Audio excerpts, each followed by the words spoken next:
Ayan na po. Meron na pong petisyon dyan ho sa Korte Suprema na ipapatigil itong AKAP, itong ayuda po mga kabida na ginagamit di umano ng mga politiko sa eleksyon na ito. Okay?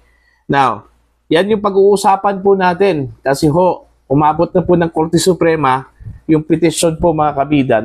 Pero bago yan, isang magandang umaga sa lahat at welcome po sa aking channel. Ito po. Sa post po ng GMA News Online, ang sabi po niya dito mga kabida, SC urge to stop AKAP implementation.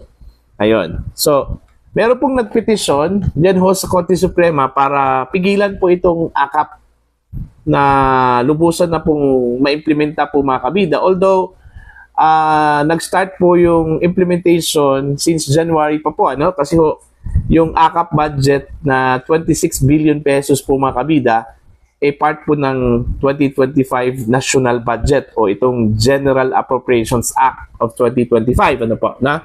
Okay, dito sa post po ng GMA, babasahin ko lang po yung kanila pong balita para malinaw po mga kabida.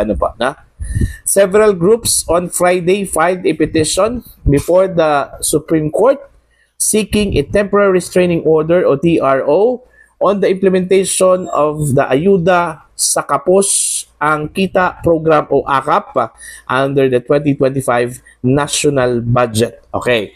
So, may grupo po na nagpetisyon para ipatigil itong implementasyon po ng AKAP po mga kabida.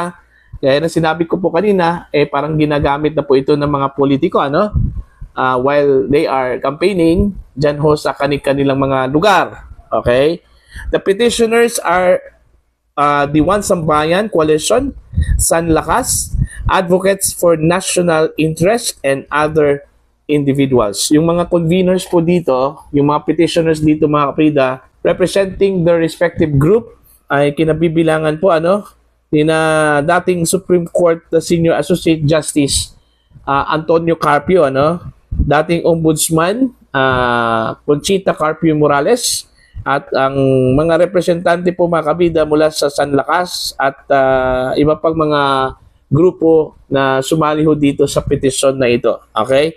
Ang mga respondents po dito mga kabida ay ito pong Senate of the Philippines, the House of Representatives, the Office of the Executive Secretary, the Department of Budget and Management, the Department of Finance, and the Department of Public Works and Highways. Ayan, yun yung mga respondents po dito.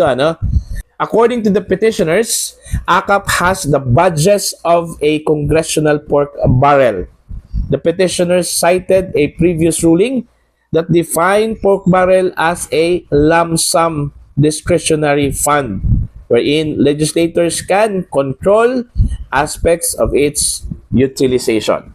So parang perceive po itong AKAP na pork barrel po ng mga mambabatas po natin, mga kabida. Although itinanggi po nila yan, na hindi daw pork barrel yung AKAP na yan, Okay, isa po yung programa ng Department of Social Welfare and Development. Pero nakapagtataka po, kung programa po yan ng DSWD, bakit every time meron pong AKAP distribution, bakit po ang dami mga kongresista dyan, Bakit po andyan yung mga mambabatas po natin, lalong-lalo na po itong mga lawmakers po natin sa lower house?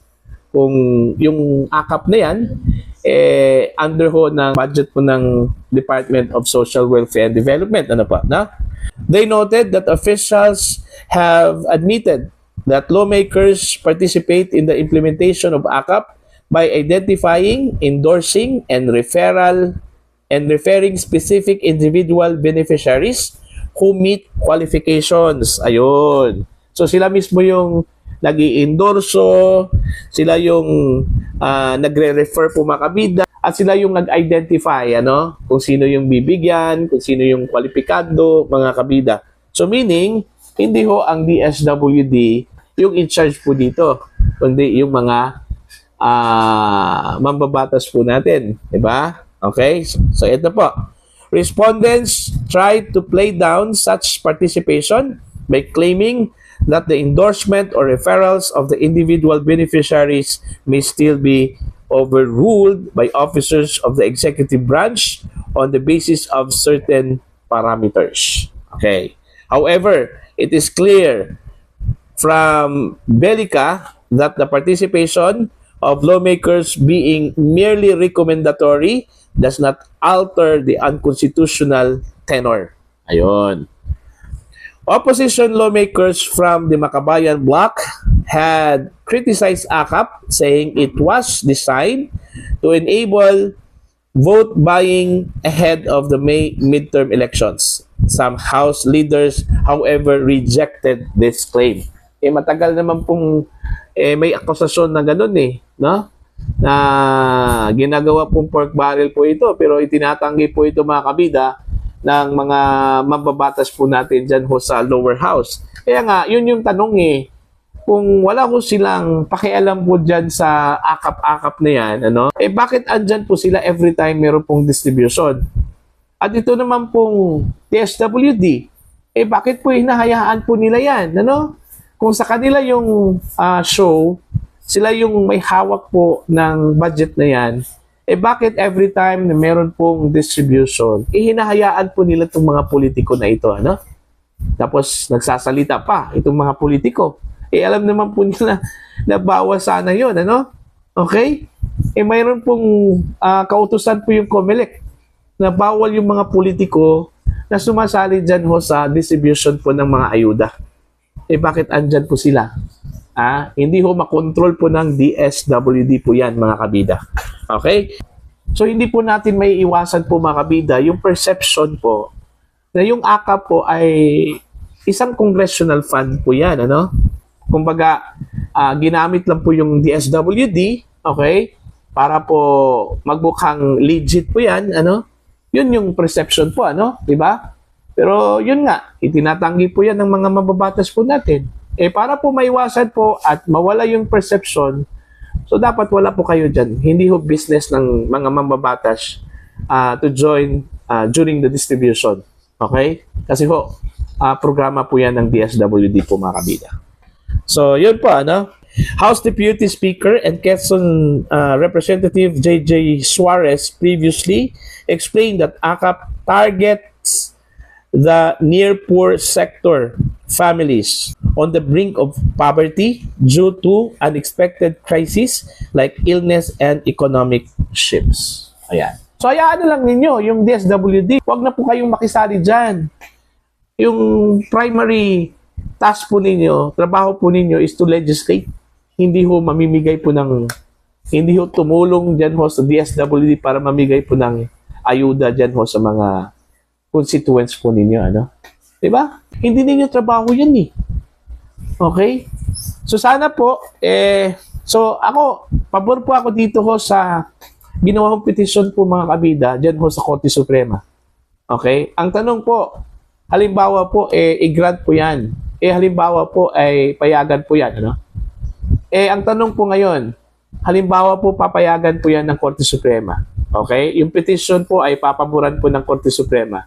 Okay? Maglalabas po sila ng TRO. Meron po ba kayang natira dyan sa 26 billion na yan? Okay?